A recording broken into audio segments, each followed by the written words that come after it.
తాకట్లో ఉన్న మీ బంగారాన్ని విడిపించి ఆ రోజు ఆన్లైన్ రేటుకి కొంటాం. Sharma gold company. Welcome to Suman TV.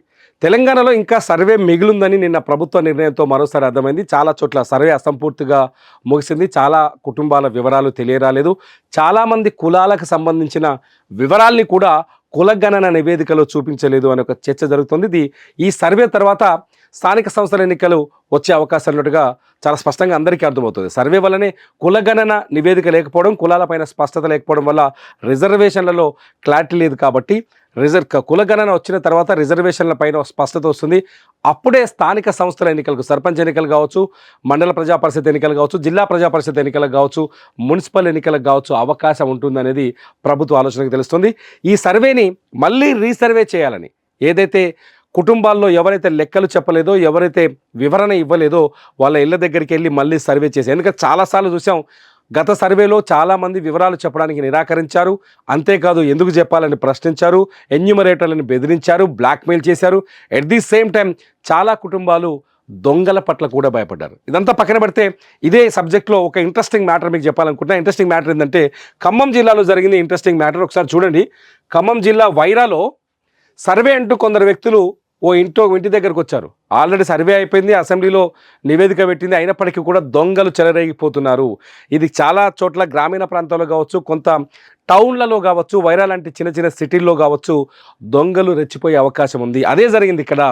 Survey అంటూ నిన్న ఉదయం 11 గంటలకు 4 వ్యక్తులు పాలిటెక్నిక్ కాలేజ్ ఏరియాలో, అంటే వైరా పాలిటెక్నిక్ కాలేజీలో పనిచేస్తున్న, అక్కడ స్కూల్లో పనిచేస్తున్న లలిత అనే ఒక టీచర్ ఉంది. అట్లాగే మా భర్త యుగంధర్ రెడ్డి కూడా, శీలం యుగంధర్ రెడ్డి కూడా అక్కడ వైరాలోని ఆ నివాసం ఉంటారు. వాళ్ళ ఇంటికి వచ్చి వాళ్ళిద్దరు, అంటే లలిత కానీ యుగేందర్ రెడ్డి కానీ స్కూల్కి వెళ్ళిపోయారట.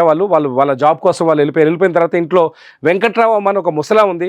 ఆ ముసలామ ఒక్కతిగా ఉండడాన్ని గమనించిన దొంగలు ఏం చేశారంటే, సర్వే వివరాలు తెలియజేయాలి, మీ కుటుంబ సర్వే కోసం వచ్చామని చెప్పేసి ముసలాం దగ్గరకు వచ్చి మాటలు కలిపి ముసలామని బంధించి ఇంట్లో 15 లక్షల రూపాయల విలువైన ఆభరణాలని వెతికెళ్లారు.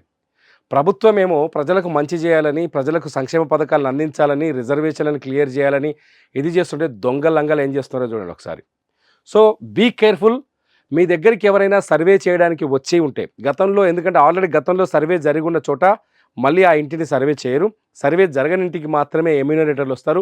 వాళ్ళు ఖచ్చితంగా ప్రభుత్వాధికారులు అయి ఉంటారు. వాళ్ళ దగ్గర ఐడి కార్డులు ఉంటాయి, సంబంధిత పత్రాలు ఉంటాయి, పూర్తి వివరాలు ఉంటాయి. వాళ్ళని మాత్రమే అనుమతించండి. వాళ్ళు ఖచ్చితంగా మీ ప్రాంతంలో ఉండే కార్పొరేషన్ మనుషులో, లేకపోతే గ్రామ పంచాయతీకి సంబంధించిన వ్యక్తులను తోడుగా వెంబడి తీసుకొస్తారు. చాలా స్పష్టంగా మీ వివరాలను అడిగి నమోదు చేస్తారు. సో ఇటువంటి దొంగలు ఫేక్ ఐడి కార్డులతో వస్తున్నారు. వాళ్ళను కూడా గమనించండి. సర్వే పేరుతో గతంలో చాలా దొంగతనాలు జరిగాయి. మళ్ళీ ఇప్పుడు కొత్తగా ఈ వైరాలో జరిగిన దొంగతనం 2 తెలుగు రాష్ట్రాల్లో హైలైట్గా నిలుస్తుంది. మొత్తంగా గుర్తుపెట్టుకోండి, సర్వే మళ్ళీ జరగవచ్చు. గతంలో మీరు సర్వే వివరాలు ఇవ్వని వాళ్ళ ఇంటికి మాత్రమే సర్వే అధికారులు వస్తారని అర్థమవుతుంది వాళ్ళ ప్రభుత్వ ప్రకటన చూస్తే. సో దొంగల పట్ల జాగ్రత్తగా ఉండని నేను హెచ్చరిక చేస్తాను. ఎందుకంటే వైరాలో జరిగిన ఇన్సిడెంట్ మళ్ళీ మీ దగ్గర కూడా జరగకుండా ఉండాలన్నదే మా ఉద్దేశం. చూస్తూనే ఉండండి సుమన్ టీవీ.